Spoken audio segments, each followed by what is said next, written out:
Se tem uma ação que eu tô notando um interesse generalizado, além da Axie Energia, que eu vejo muita gente falando, mas essa aqui o pessoal tá comentando. Eu venho trazendo vídeos para os membros a respeito da ação, mas eu vejo que o pessoal tá realmente bem interessado. E a Marco Polo. Por quê? Porque é uma ação que tá caindo bastante, né? O pessoal se interessa nas quedas, claro, né? Se a gente pega aqui um ano, no acumulado de um ano, a gente tá falando de uma ação que chegou a 8,85 e agora tá onde? Uma queda de 50% do topo, né? Um drawdown de 50%. Ainda assim, nos últimos 5 anos, o papel subiu 117%. Então você olha, peraí, eu tive nos últimos 5 anos uma alta expressiva, 120% só de alta. Só que agora o papel parece que fez um topo duplo aqui, né, na análise gráfica, e agora deu uma derretida. E aí eu quero saber se a oportunidade vai ser cilada. É isso que eu quero saber. Antes, você precisa fazer um filtro, que é o filtro da classe de ação. Porque a Marco Polo, ela tem a ordinária e a preferencial. A ordinária tem uma liquidez muito baixa. Então note, eu vou pegar aqui a liquidez da preferencial. A liquidez da preferencial é uma liquidez bacaninha, 60 milhões, tal, tem um free float alto, maravilha. É possível de negociar. E é uma empresa que está valendo 5,5 bilhões de reais. Já a ação ordinária, tudo isso você pega aqui no Investidor 10. A ação ordinária negocia menos de 10 milhões. É um fundo imobiliário. Essa liquidez não me agrada. Então, apesar de a ação ordinária ser mais barata, ó, PVP de 1,24 contra 1,33, eu fico com a ação preferencial, porque esse tamanho de liquidez justifica. Eu fiz um vídeo falando sobre o Bradesco, em que eu prefiro a ordinária. Por quê? Porque lá a liquidez da ordinária já é alta, 100 milhões. A liquidez da ordinária do Bradesco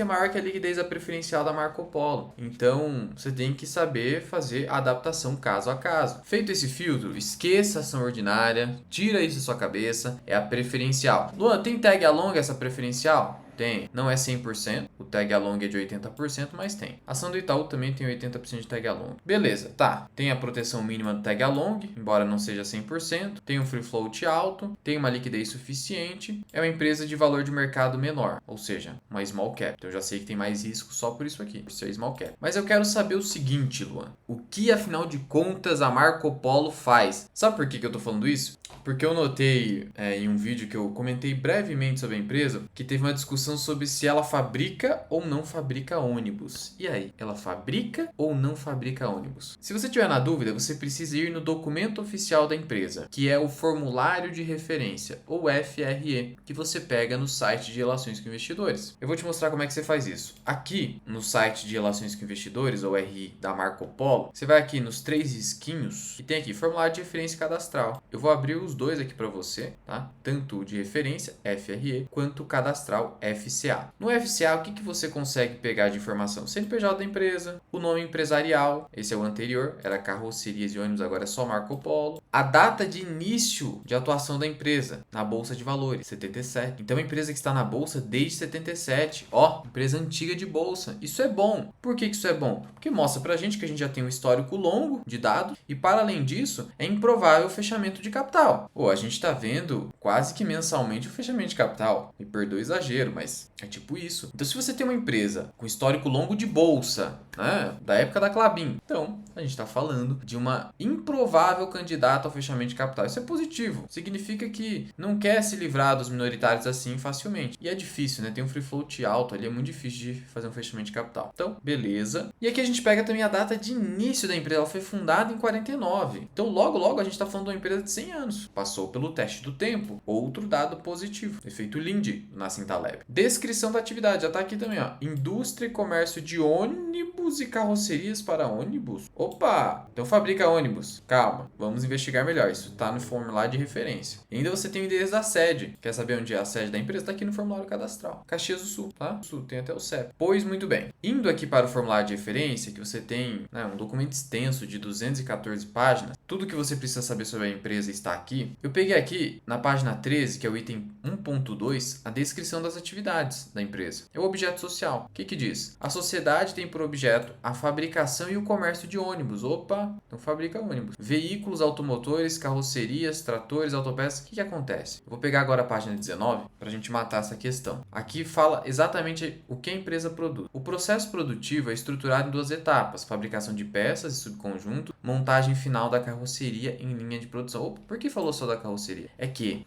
a a empresa, a atividade principal dela é carroceria. Por isso que genericamente a gente fala, é uma empresa que produz carroceria para ônibus. Só que existe aqui a linha Volare, segmento Volare, não sei se você já viu. Que aí olha só, além da fabricação da carroceria, a companhia também realiza a produção do chassi em determinados modelos. Então a atividade de fabricação de ônibus, fazer o chassi, é restrito na empresa. Então sim, a empresa também fabrica ônibus, mas é uma atividade restrita no todo da companhia. Então o objeto social maior é fabricação de carroceria. Por isso que a gente fala assim. Mas tem gente que fala, fabrica ônibus. Ah, simplificou, tá? Tá tudo correlacionado. Perfeito? Então esse é o objeto hoje. E vale ressaltar que é uma empresa multinacional, tem várias subsidiárias, cada subsidiária faz uma determinada atividade. Então é uma empresa complexa, né? É uma multinacional, estilo a WEG. Só que, ao contrário da WEG, é uma empresa muito cíclica. O que significa dizer que uma empresa é cíclica? Que a sua receita e o seu EBITDA andam assim, ó, tá? Enquanto que as despesas sempre estão evoluindo. Despesa sempre evolui. O salário de um funcionário não pode ser cortado. Você pode demitir o funcionário, mas você não pode reduzir o salário dele. Enquanto que, em dados momentos, a empresa vende menos. Ou você acha que a demanda por carroceria ou até ônibus é uma demanda que não se afeta pela economia. Como assim? Se a minha economia não está precisando de ônibus, eu vou ficar um tempo com uma demanda menor. Ou então, se a minha economia... Então o fato da empresa ser uma multinacional ajuda, né? Você tem diversificação geográfica, mas colocando aqui só com a economia brasileira. Chega uma hora que eu não preciso mais de ônibus. São bens duráveis. E o consumidor, seja pessoa física ou jurídica, toda vez que a renda dele é afetada, ele para de consumir imediatamente o quê? Bens duráveis. Eu paro de comprar televisão, geladeira e bens super duráveis como um ônibus. Então aqui a gente está falando de um produto que a demanda é altamente elástica. E se os insumos, as matérias-primas, aumentam de preço, a empresa precisa reajustar preço. E reajustando o preço, eventualmente eu posso cessar com o comportamento do consumidor de aquisição desses bens. Porque isso afeta muito a renda do consumidor, seja pessoa física, seja jurídica. Então é bom você colocar isso na sua cabeça, porque esse alto interesse pela Marco Polo precisa ter pé no chão. Precisa ter pé no chão. E uma simples consulta aqui no Investidor 10, o histórico de resultados da Marco Polo, vai te mostrar isso. Veja só, essa barra verde é a receita da empresa. Em 2012, essa receita foi de 3,8 bilhões. Caiu para 366, caiu para 340, caiu para 274, caiu para 257, voltou para 288, foi para 4,2, aí voltou, aí caiu de novo, 359. Então veja, a receita vai e cai, e agora subiu. Só que, será que ela já não está num ponto de inflexão para baixo? E essa alta que a gente teve aqui, numa escadinha desde 2021, decorreu de uma situação em que a gente tinha uma frota de ônibus no Brasil com demanda represada, que precisava ser substituída. E a Marco Polo, né, é praticamente um monopólio nesse mercado, acabou se beneficiando. Mas isso não acontece todos os anos e em todos os períodos. É isso que eu preciso que você entenda. Então você precisa, se estiver interessado na Marco Polo, olhar para um cenário mais de estresse. Um cenário estressado, quanto que eu poderia ganhar com a Marco Polo, né? O que seria um cenário estressado? Ó, aqui a gente saiu de um lucro de 300 milhões para um lucro de apenas 89. Quanto que caiu esse lucro, né? Você saiu de 300 para 80. Quanto que caiu esse lucro? Ele caiu 70%. Você acha que a ação não vai acompanhar essa queda? A ação tem que acompanhar. Mesmo que não caia 70%, que caia 60%, você vai aguentar uma queda de 60% ou de 70%? Tem que trabalhar com o cenário mais estressado. Vamos dar uma olhada aqui no histórico de preços da ação. Ó, vamos pegar esse drawdown que, olha, que correspondeu a esse resultado de 300 milhões de lucro para 80 milhões, né? O que aconteceu com a ação? Caiu 73. Vamos pegar esse outro aqui, 2007 até caiu 60. Mas eu tenho que trabalhar com o cenário mais estressado. No mais estressado, eu tô falando de uma queda de mais de 70%. Tá, vamos pegar esse topo aqui. Vamos pegar esse topo agora, que foi a R$9. Quanto que já caiu? 50%. Opa, pode não cair 70%, mas agora só caiu 48%. Será que não pode cair mais? Pode. E eu não tô falando só do preço, eu tô falando do resultado da empresa. E o mercado, ele se antecipa. Então, se o mercado tá batendo no papel, é porque ele tá tentando interpretar o resultado, que a gente vai dar uma olhada aqui, e a partir disso tá dizendo, olha, a história não se repete, mas ela rima. Eu não estou te falando que é uma empresa ruim, eu estou te falando que é uma empresa cíclica e que esses momentos de grandes quedas são frequentes no histórico da empresa. E o problema é que quando a empresa estava largada, lá no fundo do poço, né, especialmente aqui em 2021, ninguém queria. sabedoria. E aqui você tem que fazer um estudo, porque acertar timing de empresa cíclica, até por isso que eu não deixo essa ação na planilha de valor intrínseco, para não estimular você ficar tentando acertar timing. Porque você tem que fazer um estudo de quanto de demanda represada tinha na época. Só Marco Polo seria a empresa capaz de suprir essa demanda, que ela iria se beneficiar. Você até poderia, né, ter acertado o cenário, mas não o timing. Então assim, não é o tipo de empresa que eu costumo recomendar para você, pelo menos ter uma posição relevante na carteira, porque você pode passar anos perdendo dinheiro, vários e vários anos. Imagina o trauma de quem comprou aqui em 2013. A ação estava custando 5, que é o preço atual mais ou menos. Então essa pessoa ficou aí seus 12 anos praticamente amargando perda. Ah, é só baixar o preço médio. Ah, é fácil dizer. E essa história de preço médio, olha, é perigosa. Eu já fiz um vídeo dedicado a isso. Você não fica abaixando o preço médio como se fosse um cassino. Vou dobrar a aposta, vou dobrar a aposta. Não é assim que funciona. Esse gráfico mostra como a empresa é cíclica. Olha, grandes momentos de expansão. Quando expande, é 1000%. Ó, mesma coisa. Aqui expandiu menos, né? Mas ainda foi um grande momento de expansão. Mas olha a expansão reduzindo. Aqui, esse momento de expansão foi muito maior. A empresa saiu de 50 centavos para 5,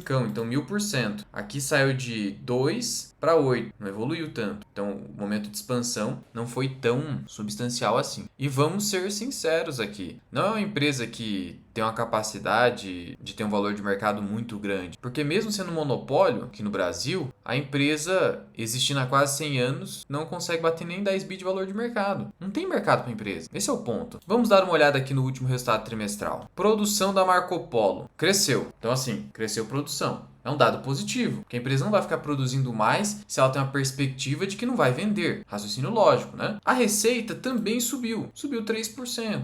Devagarzinho, vai. O lucro bruto, é importante esse indicador aqui, porque ele mede para onde está indo custos da empresa, os custos variáveis. Atingiu 519 milhões com margem de 21. Pera aí, vamos dar uma olhada nesse lucro bruto, se ele evoluiu. Não evoluiu. Olha só, o viés de enquadramento, né? O viés de enquadramento é o quê? Aqui eu não cito que a empresa teve queda, tanto na margem quanto no lucro bruto. Aqui em cima eu cito que ela teve incremento de receita e de produção. Ou seja, a parte ruim eu deixo aqui embaixo na tabelinha. É só um viésinho de enquadramento, só para você não, ser levado pelo relatório. Mas beleza, ó, lucro bruto, né? Que eu pego a receita e tiro os custos relacionados a cada unidade produtiva. Eu tenho que produzir. Para cada produção de ônibus, cada produção de ônibus, quanto que eu gasto? Esse é o custo variável que eu deduzo da receita e chego no lucro bruto, tá? Então, o lucro bruto teve uma queda de 12%. Então, a gente já começa a notar, vou pegar no semestre, né? Uma queda de 8,6%. Então, a gente já começa a notar um cenário que é o seguinte. Olha, minha demanda ainda está um pouco aquecida, especialmente no Brasil, ó, que cresceu 5,1% a receita, tá? Então, eu tenho uma demanda que ainda está um pouco aquecida. Mas, os meus custos estão aumentando acima disso. E a receita no exterior, essa receita teve queda, especialmente por causa do dólar também, né? A empresa depende de um dólar mais forte, porque na hora de converter a receita em dólar em reais, aí eu tive uma perda porque o dólar se desvalorizou. Tá, então tem um cenário onde eu já começo a perder margem. E aí, consequentemente, o EBITDA vai cair. Caiu 2,6%. O lucro também, né? A empresa tem endividamento, porque esse lucro líquido aqui, ó, em um cenário como este, depende de não ter endividamento muito alto, que fica ali consumindo, né, o EBITDA com pagamento de juros, que é o resultado financeiro. E aí, nesse ponto, aqui está, ó, no relatório financeiro da empresa. Endividamento, 1,8 bilhão. Isso aqui dá 0,3 vezes o EBITDA. Então, assim, o endividamento está tranquilo. Só que esse indicador tende a aumentar com a queda do EBITDA. E para uma empresa muito cíclica, esse endividamento é tranquilo, mas não pode ultrapassar 0,8 ou uma vez EBITDA, porque a empresa é muito cíclica. Ao passo em que eu tenho a minha receita subindo, mas isso é insuficiente, porque meu lucro bruto está caindo, meu EBITDA está caindo, meu endividamento pode crescer, a relação de dívida líquida subir. Então isso é importante ser ressaltado. Mas ainda isso não preocupa. Então, saúde financeira da empresa, check. Mas o cenário está se apresentando para você. Queda no lucro, no EBITDA, nas margens. Então, esse movimento aqui, ó, esse movimento que eu saio de um topo de lucro e receita, pode estar se apresentando. Por outro lado, a receita está subindo. Então, talvez isso aqui não aconteça já no próximo ano. Mas o mercado já fica assim, opa, pelo menos o lucro vai começar a cair. Já começou. Ainda assim, eu tenho uma margem líquida muito boa para o setor industrial, né? Eu estou falando de uma margem líquida de 13. Por que a empresa consegue uma margem tão alta assim, comparativamente falando? Porque ela é um monopólio no Brasil. E aí ela ostenta um ROIC, né, bem elevado, mas que caiu 3 pontos percentuais, e um ROI bem elevado. Então, assim, é uma empresa que hoje está com uma alta rentabilidade, mas, de novo, essa alta rentabilidade é uma rentabilidade que muda muito. Vamos pegar o histórico do ROI aqui. O histórico do ROI consegue te trazer um sinal de que a empresa é cíclica. Agora tá aqui em cima, né? 30. Mas e aqui? Era 12, aqui 8, aqui 12. Na média eu tenho 16. Mas é uma média poluída por grandes extremos. Eu teria que traçar a mediana, que a mediana ficaria mais próxima a 13 e 14. Que está bom, tá? É uma empresa boa, mas muito cíclica. E aí, vamos lá, né? Quanto que eu posso esperar de lucro na empresa? E dado seu caráter cíclico, eu preciso exigir um retorno alto para justificar o risco. É tão cíclica quanto uma empresa de petróleo quanto Petrobras, e talvez até mais. Eu estou falando de uma empresa que tem qual tipo de margem líquida na média? Vamos pegar aqui a margem líquida média da empresa. Na média, por conta desses extremos, eu estou falando de uma margem líquida de 8,6%, tá? Então tá bom. Então vamos trabalhar com um cenário de estresse em que a margem líquida volta para a média, 8,5%, e a receita fica estável. Vou trabalhar com um cenário de estabilidade da receita. Então a receita sairia de 4 bi 28 vezes 2 para um ano, né? Que ali é semestral, ó, 4 bilhões no semestre. Eu estaria falando de uma receita de 8 bilhões. Essa receita de 8 bilhões já aconteceu? Já aconteceu, né? Ó, foi de 9 bilhões no 25. Então seria uma retração da receita. Vamos trabalhar com esse cenário de, então, uma leve retração da receita. 8 bilhões vezes 0,8,5, um lucro de 685 milhões, que seria um lucro que representaria uma retração para o ano de 2022. 2022 foi 436, então olha como evoluiu, né? Então tá, se eu trabalhar com esse cenário estressado de 685 milhões, eu tô falando que o preço justo da empresa é 4,70, de tal modo que eu teria uma leve margem de segurança. Mas veja que não é o estresse máximo. Eu trabalhei aqui com um cenário de leve retração da receita e um estresse de margem líquida voltando para a média. Mas qual foi a pior margem líquida da empresa? É que eu não vou trabalhar com a pior margem líquida porque o endividamento está controlado, mas que se você pegar o histórico de endividamento, vamos pegar aqui esse histórico para eu te mostrar, relação de dívida líquida sobre EBITDA, você teve aqui 3,5 vezes EBITDA. Claro que o endividamento cresce em momentos de EBITDA caindo, mas eu não vou trabalhar com esse cenário de alto estresse do endividamento porque a empresa está com uma boa gestão financeira hoje. Mas a margem líquida poderia chegar a 3. Aí, meu amigo, esquece, né? Mesmo que você tivesse uma receita de 10 bilhões, se caísse para 3, você teria 300 milhões. A 300 milhões, a empresa deveria valer R$2. Então, você vai do céu ao inferno rápido. Então, eu prefiro trabalhar com esse cenário um pouco mais estressado de 700 milhões. Claro, a empresa, na verdade, deve reportar nesse ano um lucro maior. Só que eu não vou ficar trabalhando só com esse ano com a empresa cíclica assim. Qual deve ser o lucro desse ano? Deve ser um lucro que, sinceramente, supera os 900 milhões, tá? Então, eu estou falando de uma empresa que facilmente poderia valer 6,20 ou até mais. 6,50 a R$7, inclusive. Então, minha margem de segurança é substancial. Só que, olha só isso aqui, esse quadro se alterando. Mercado interno, a produção somou 6 e tanto de unidade e tal, cresceu. Então, no mercado interno, temos uma demanda ainda aquecida. Só que no mercado externo, não. Isso ajuda a equilibrar a receita. E aí, só destacando aqui para você que não tecnicamente ela é um monopólio, mas um oligopólio. Olha o tamanho da fatia de mercado que a empresa tem. Ela tem 50% do mercado de rodoviários e 65% de micro-ônibus. Assim, como que você espera que ela cresça muito mais? Só para fora do país, né? Então já é uma empresa que, apesar de ter um valor de mercado mais baixo, nem 6 bilhões de reais, nem 10 bilhões para resumir, não tem tanto mercado assim e tem uma demanda muito elástica. Então eu diria o seguinte para você, resumindo a ópera. Sim, a Marco Polo está barata, bem barata. Por outro lado, e para os próximos anos? E se ocorrer um grande estresse no resultado da empresa e a sua margem se apertar? Será que esse lucro não poderia voltar para os 300, 400 milhões? Ou que seja, o cenário que a gente trabalhou ali que é mais razoável, 600 e tantos milhões. Se voltar para esses 600 e tantos milhões de lucro, o preço atual é quase o preço justo. Então você estaria pagando o preço justo da empresa. Mas é um cenário de estresse. Então hoje a gente está negociando a Marco Polo no cenário pessimista. No cenário intermediário, ela tem que valer mais de 5. No cenário mais otimista, mais de 7. Então dá para dizer que sim, está barata. Mas de novo, não me entenda mal, eu fiz aqui as ressalvas, trouxe ali para você um valor intrínseco possível e vá com calma, sem ganância, isso que eu tô falando. E por fim, eu quero te convidar a conhecer minha área de membro no YouTube. Tenho vídeos exclusivos, eu venho falando sobre Marco Polo. E quando a Marco Polo, o pessoal pediu para eu fazer vídeo quando a Marco Polo tava, sabe aonde? Aqui, ó, a 6,76. Eu falei, gente, Não quero aqui. E eu falei, quem é membro, por favor, comente aqui embaixo e fale. O Luan falou da Marco Polo e ele falou que só ia olhar para Marco Polo abaixo dos R$ 5. Tem vídeo, deixa eu te mostrar aqui. Eu fiz o primeiro vídeo que o pessoal me pediu em agosto de 2025. Deixa eu ver onde é que tava. Ó, agosto tava aqui. Tava no topo, o pessoal pedindo topo. Eu falei, não. E depois, mais recentemente, eu falei, ó, tá abaixo de 6, né? E eu falei, ainda não também. E sustentei isso não comprando a ação. Agora tá bacana. Então eu te convido a entrar na área de membros. Tem vídeos exclusivos, postagens exclusivas, tem a minha planilha de preço teto, e quando eu analiso a ação em vídeo, eu trago o valor intrínseco, mesmo que não necessariamente esteja aqui na planilha de preço teto. Então tá tudo na área de membros. E se quiser ir além, acompanhando ali também postagens numa comunidade fechada, bem como o meu curso de formação Mira Investing, bem como, olha só, relatórios de análise, fiz de PetroRio, de Grendene, de Vivo, Santander, TIM e uma série de relatórios de análise, conheça minha comunidade, a formação Mira Investing. O link está na descrição e no primeiro comentário fixado. Agora eu quero saber a sua opinião. O que você pensa de Marco Polo? E qualquer dúvida ou sugestão, só comentar aqui embaixo. Fui!